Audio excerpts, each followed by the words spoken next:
Our story begins with Ed, a teacher so enthusiastic and naive he practically squeaks with excitement, arriving for his new job as the extracurricular activities coordinator.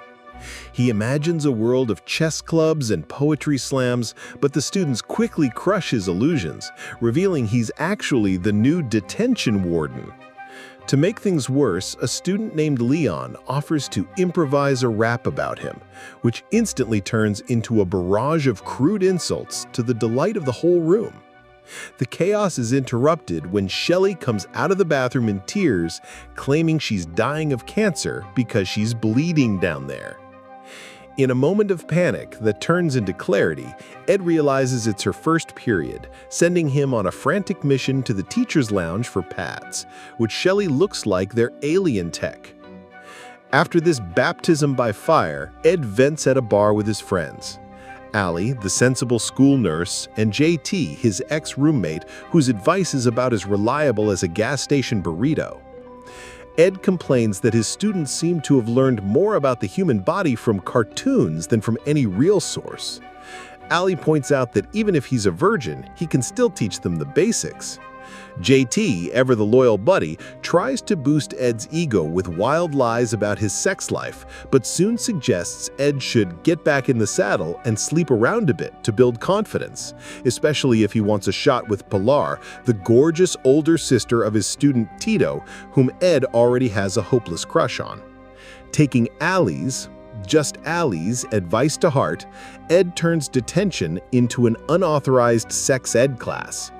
His first lesson on the reproductive system immediately derails when Leon turns the room into his personal stand-up stage for dirty jokes. Fed up, Ed sends Leon to the principal's office, even though Leon begs him not to, terrified of his father's reaction. Ed later hears the awful consequence in the bathroom. Reverend Hamilton, Leon's father, literally scrubs his mouth out with soap. Ed tries to intervene and explain his educational project, but the Reverend shuts him down, saying these topics are for parents and that he wouldn't trust Ed to look after a houseplant. As if his professional life wasn't embarrassing enough, his personal life tries to outdo it. His blind date Trish is a walking disaster who, after some painfully awkward small talk, drags him to a storage room for a hookup, suddenly bursts into tears lamenting that men only want her for her reputation. When Ed tries to be a gentleman and comfort her, she takes his kindness as disinterest and accuses him of being gay.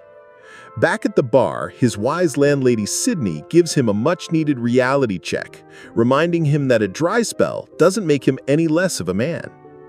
This film was originally called Fluv Virgin, before being renamed X-Ed for release. Fitting, since Ed's journey is as much about his never-been-with-anyone status as it is about teaching. Armed with new resolve, Ed dives into tougher topics like STDs. When the students don't take him seriously, he drops the nuclear option, a graphic, traumatizing slideshow that scars them for life. Then he moves on to a practical condom demo. This new expertise is soon put to the test when Tito asks for advice. That's when Pilar shows up, inviting the bumbling Ed to a family dinner so their mom can meet Tito's favorite teacher. The dinner at Pilar's house is a masterclass in disaster. Her boyfriend, Hector, an alpha male type, immediately spots Ed's crush on Pilar and plies him with rounds of rum. The pressure builds until Hector dares Ed to eat a fish eyeball to prove his manhood. Dizzy from too much alcohol and desperate to impress, Ed swallows the eyeball and immediately projectile vomits all over Lupe, the family matriarch.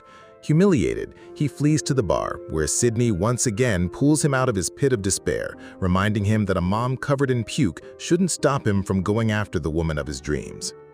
At that dinner, I would never accept multiple shots of rum from a jealous boyfriend, let alone eat a fish eyeball on a dare.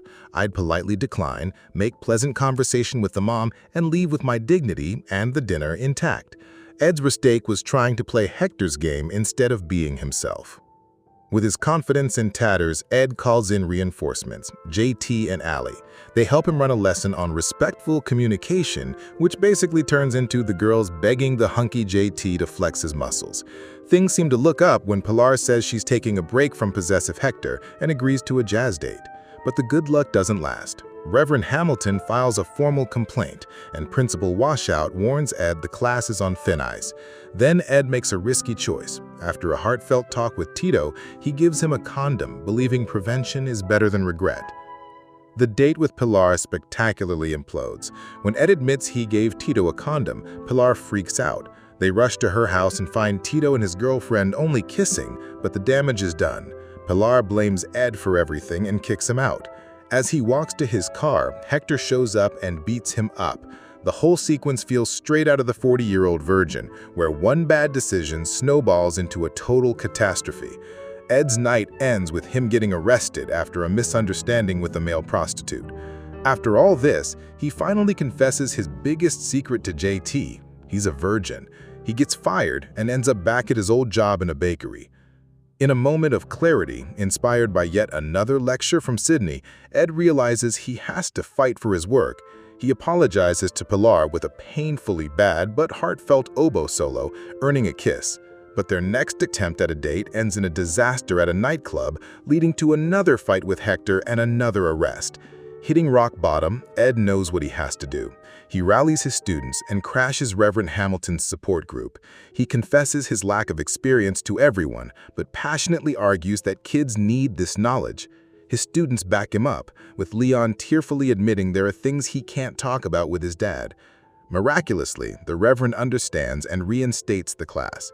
Amid all the chaos, Ed turns down both a bizarre offer from a woman at the group and a pity hookup from Pilar, realizing he'd rather be respected than just lose his virginity. He's finally in control.